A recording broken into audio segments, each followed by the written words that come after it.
네, 이어서 오늘 짚어볼 이슈 브리핑 유한타증권의 유동환 본부장과 함께하도록 하겠습니다. 본부장님 어서 오세요. 안녕하십니까? 네, 본부장님 3대 지수 상승 출발했습니다. 네. 사실 뭐 관세 이슈가 오늘 좀 있는데요. 네. 이 부분 좀 어떻게 보고 계시는지, 그리고 이번 주 같은 경우에는 물가 데이터도 공개가 될 예정입니다. 네. 지난주 앞서서 얘기 드렸지만 고용에서 또 물가에 대한 우려가, 인플레이션에 대한 우려가 또 다시금 있어서 주가가 좀 하락했었는데 전반적으로 이번 주 대응 어떻게 해보면 좋을까요? 네. 자, 지금 미국 증시를 보시면은 상당히 갈팡질팡한다라는 느낌이 드시죠? 네. 계속해서 시장이 오를 듯 하다가 또 빠지고 또 많이 빠질 것 같다가 다시 오르고 이런 식의 어떤 시장 흐름이 나오고 있어요. 네. 지난주 미국 증시의 흐름을 한번 보시면은 거의 뭐 보합 수준에서 끝났고요. 근데 금요일 날 또 좀 시작을 강하게 했다가 거의 큰 폭의 마이너스로서 끝냈습니다. 자, 그 이유는 아무래도 지금 고용 지표가 나오는 부분을 어떻게 해석하느냐에 따라서 시장이 좀 변동성이 일어나고 또 관세 영향이 어떤 식으로 물가에 영향을 미칠지에 대한 부분이 시장을 좀 지배하고 있습니다. 자, 지금 보시면 비농업 고용 지표 자체로는 14만 3천 명이 나오면서 예상치 17만 명보다 낮게 나왔어요. 그렇기 때문에 이게 이제 인플레이션을 덜 자극한다라고 해석이 될 수도 있었지만 실질적으로 좀 더 자세히 뜯어보면은 인플레이션을 자극하는 게 아닌가라는 걱정을 할 수도 있습니다. 그 이유는 지금 보시면 이제 실업률 숫자가 오히려 내려갔어요. 4.0%로 내려가는 모습이 계속 나오고 있습니다. 여기다가 더 중요한 것은 노동 참여율을 한번 보시면은 오히려 노동 참여율이 올라가고 있단 말이죠. 그래서 그만큼 직장을 구하는 직장인들이 많이 늘었는데도 불구하고 실업률이 떨어졌다. 이거는 그만큼 고용 시장이 굉장히 좋지 않은가 하는 부분이 되겠고요. 여기서 또 더 크게 영향을 미쳤던 부분은 아무래도 시간당 임금 상승률이겠죠. 네. 이 숫자가 자그마치 0.5%나 상승을 하면서 작년 동기 대비 숫자로서 계산을 하면은 얼마죠? 자그마치 6%가 되는 것이죠. 그렇기 때문에 이게 인플레이션을 당연히 자극하는 게 아닌가라는 두려움을 가지고 왔습니다. 여기다가 또 관세 얘기가 나오니까 이게 또 다 더해지면서 인플레이션이 높으면 금리를 오히려 올려야 되는 게 아닌가라는 두려움까지도 만들어졌던 것 같고요. 그렇지만 좀 더 자세하게 들여다보면 인플레이션이 그렇게까지 높아질 것 같지는 않습니다. 그런 부분이 또 AI 관련된 부분과 연결되고 있으니까 자세히 그런 부분도 좀 짚어봐야 되지 않을까라는 생각이 듭니다. 네, 잘 들어봤습니다.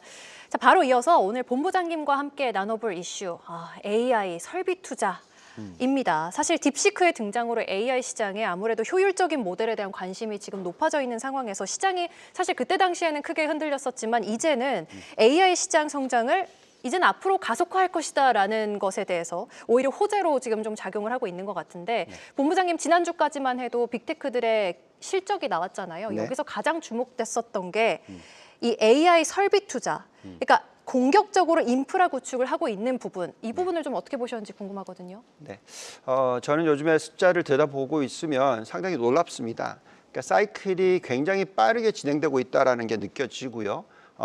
우리가 그 닷컴 버블 시기 또는 우리가 흔히 얘기하는 인터넷의 어떤 사이클 시기에서 하드웨어를 깔고 소프트웨어로 넘어가는 시기까지 걸린 시간이 자그마치 20년이 넘습니다. 그런데 이번 사이클은 굉장히 빠르게 들어오고 있고요. 우리가 AI 얘기하기 시작한 게 알파고가 나왔던 2016년, 그리고 정말 많은 투자 얘기가 나오기 시작한 게 2년 전, 이렇게 보시면 되는데 지금 최근에 여기 나와 있듯이 지금 설비 투자 확대 사이클이 확연하게 보이죠. 오른쪽 끝이 굉장히 가파르게 올라가고 있습니다. 그만큼 AI 관련된 투자가 많이 늘어날 것 같고요. 투자가 늘어나는 것은 비용이 주는데도 불구하고 늘어난다는 것은 그만큼 앞으로 굉장히 높은 사이클이 만들어질 거다라는 생각을 할 수가 있겠어요. 또한 S&P 500의 기업들이 이번에 AI를 언급하는 빈도수 한번 보시면 정말 많이 가파르게 올라가고 있죠. 이렇게 빠르게 올라가고 있다는 것은 그만큼 AI가 앞으로 굉장히 빠르게 생활에 침투할 거다. 라고 생각하시면 될 것 같습니다. 자, 이런 부분을 우리가 어떤 식으로 분석을 해야 되냐면 결국 노동 생산성이 높아져야 됩니다. 그게 뭐 서비스 차원이든 제조업 차원이든 생산성이 높아지는 지표가 나와야 되는데요. 지난 금요일 날 왜 목요일 금요일 날 헷갈렸냐면 숫자를 보시면은 비농업 생산 지표가 이렇게 오른쪽 끝을 보시면은 내려오고 있죠.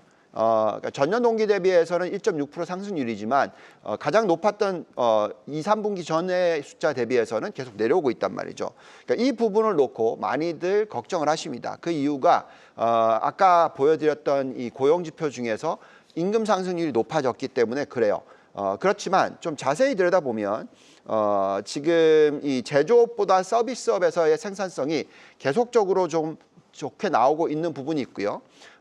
또한 좀 장기적으로 놓고 봤었을 때는 어떤 연간 단위로 숫자로 한번 보시면은 2022년이 마이너스 1.5%였는데 보시면 2023년이 1.6%. 그리고 또 2024년 전체로는 2.3%죠. 자, 이런 식으로 계속해서 생산성이 높아지고 있다라는 건데요. 더 중요한 것은 올해 들어오면 이 AI 관련된 지표들이 엄청나게 생산성을 높여줄 것이다라고 예측이 되고 있어요. 그만큼 비용이 줄어드는 반면에 서비스가 굉장히 많이 만들어질 것 같습니다. 자, 그렇다 보니까 지금 시간당 대비해서 생산성 지표를 보시면 임금의 상승률보다는 훨씬 가파르게 전체적인 생산성이 높아지고 있다는 겁니다. 그러니까 매출이 많이 늘고 사람이 일을 하는 시간은 늘지 않는다라는 거죠. 그러면서 급격하게 어떤 이 경제 효과를 가지고 올 거다. 자, 그렇다면 여기서 이제 생각해야 되는 부분은 경제 성장률이 떨어지지 않을 거라는 겁니다.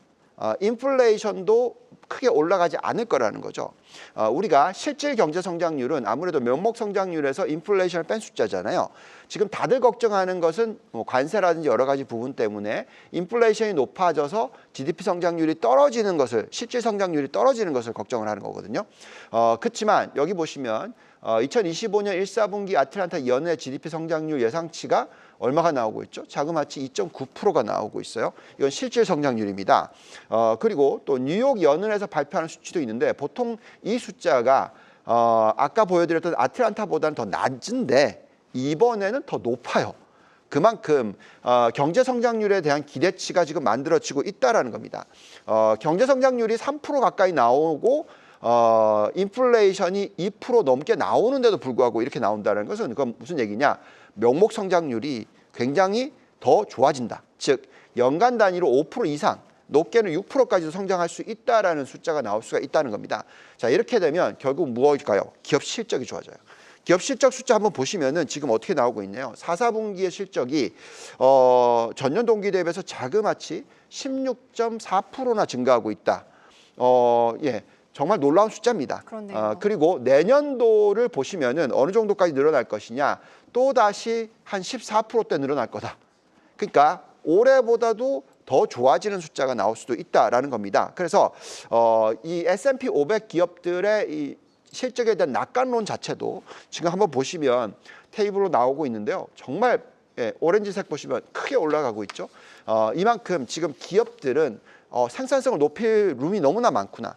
그리고 매출을 높일 수 있는 룸들이 자꾸 나오지 않느냐 이렇게 판단을 하고 있는 것 같습니다. 그런데 이제 AI 관련주들의 주가를 살펴봤을 때 네. 올라도 너무 많이 오른 게 아닌가. 투자를 할 때도 앞으로 계속해서 투자를 이렇게나 이어가도 될까라는 생각도 좀 드는 부분인 것 같습니다. 워낙 많이 올랐으니까요. 네. 이 부분에 대해서는 좀 어떻게 생각하세요? 글쎄요. 저는 워낙 많이 오른 게 아니고 별로 많이 안 올랐다고 생각이 들기 때문에 그렇게 그만큼 앞으로 이익 증가율이 계속적으로 늘어나는 가운데서는 지금 이 사이클에서 설비 투자가 늘어나는 사이클에서는 절대로 지금 빠져나오는 타이밍이 아니다라고 말씀드릴 수 있을 것 같습니다. 네, 잘 들었습니다. 네, 지금까지 유안타증권의 유동원 본부장님과 함께했습니다. 본부장님 고맙습니다. 감사합니다.